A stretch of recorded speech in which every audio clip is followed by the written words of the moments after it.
What is up, good people? Jungle Link here. Hope you're doing well. Look at the market, pretty red today. Bitcoin under 26,000, Ethereum 1611, XRP under 50 cents, 49 cents here, and pretty much red everywhere. What's going on? What is the awful news that's caused this latest sell-off? Well, we see Eleanor Tarrant here announcing the SEC has delayed, surprise, surprise, their decision on BlackRock's spot ETF application. It's pretty much consensus that this was going to be delayed. And if they take max time on this that they can, that puts us January of next year. So this doesn't mean it's been denied. There's not a problem. They're just going to take more time here. And I actually think in this case it's warranted.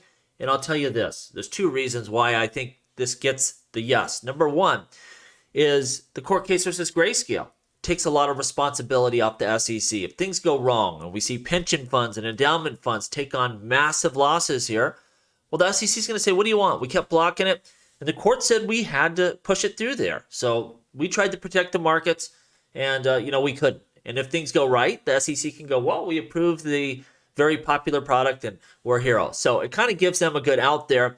And secondarily, we're not talking about the Winklevoss twins here or some crypto bozos. We're talking about BlackRock, Fidelity, and some other major financial institutions that are going to be ushering out these products. So for that reason, I think it's going to get pushed through, but they're going to take time here. This was expected.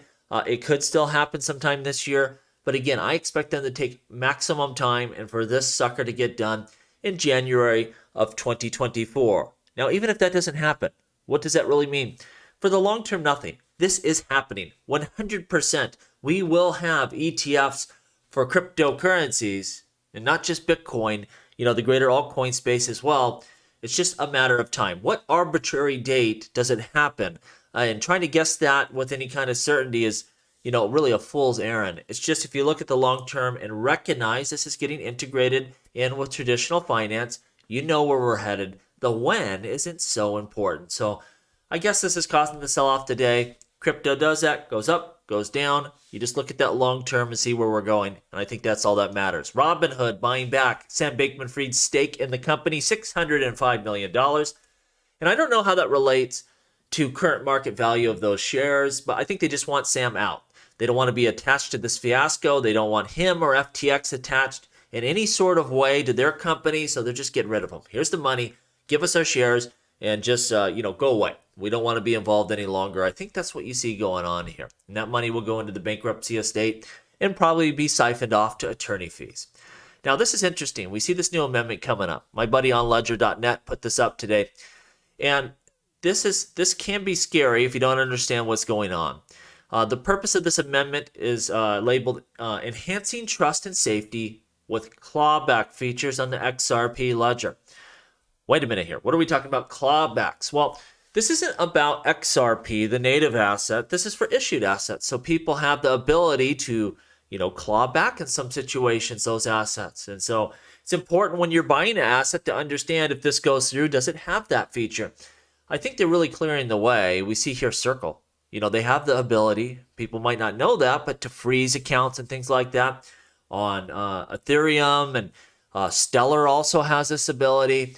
And so I think if you're going to want to have these types of assets like USDC, you're going to have these feature sets. If law enforcement comes to you and says, this is a money launderer, this is a, whatever type of criminal, freeze that account, claw that money back, well, you're going to have to be able to do that if you're going to operate with these companies. So this really may help usher in assets like Circle stablecoin and other stablecoins, and this is just part of the future. Now, long term, my concern is we will see this with native assets of blockchains. I've even heard Joe Lubin talk about this when discussing Ethereum, that, someday they may need to do that. They may need to have that feature for special circumstances, which is really scary because anytime the government wants something, best believe it's going to be one of those special circumstances.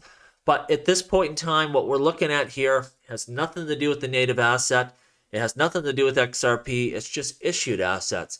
And this, as long as we can keep that foundation of XRP, Ethereum, XLM, those cannot be frozen or clawed back, then it really also separates people who ask if we have fast and cheap stable coins, what do we need crypto? Well, that's one reason, right? You have this digital asset that can't be frozen or confiscated. It can't be debased. You can't print more of it. Still, crypto, as long as it stays true to that original promise, will have value far and above what we will see with stablecoins, even though stablecoins will play their role in all of this. So interesting as we see this all play out, how it comes together. And when we see this feature, that's what I would be thinking about. This is modernizing the frameworks for the XRP ledger to allow people like Circle, if they choose to, and I don't have any information at this point in time, they're looking at it, but if they want to bring on USDC, they're probably going to require this type of feature set. Let me know what you think down below, and as always, please like, please subscribe. The revolution will be televised right here on Jungle Link.